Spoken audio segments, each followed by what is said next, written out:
Yeah, yeah. Like it. When you look back in your life, you know, you've had many experiences all across the board doing different things. You know, what is the moment you will never want to forget? Maybe it's not necessarily related to a job, but maybe it's related to, you know, your family, or a memory you will never want to forget. Mm.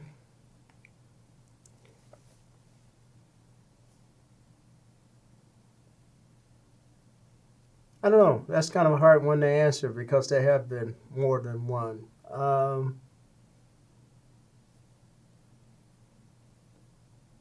I guess if you distill it down to the important events, I think it was when I got that call that at 26 years of age, almost a year before I graduated, I'd been hired as an assistant professor to do what I've always dreamed of doing.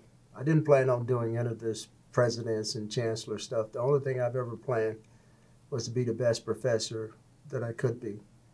And at 26 years of age, to being hired by the University of Minnesota on the tenure track to lead and create a brand new laboratory in plant physiology as a part of a multidisciplinary team of people working to improve the yield and stability of important agricultural crops was truly probably the most foundational experience. And to do that at 26 was not a normal circumstance. So, what do you feel at that moment?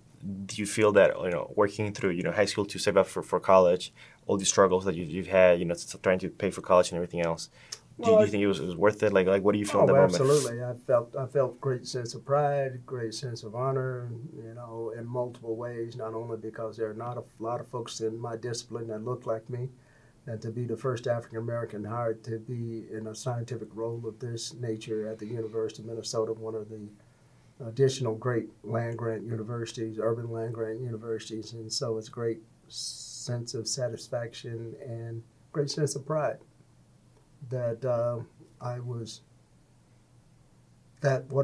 dream that I laid out for myself was coming to fruition. I've always wanted to be a university professor and always wanted to mainly focus on doing research, and so to me that was as good as it could get at the point. I had no idea it was going to lead to all these other things in life, but that was the most profound activity that happened along the way that I think provided an opportunity for me to be where I am today.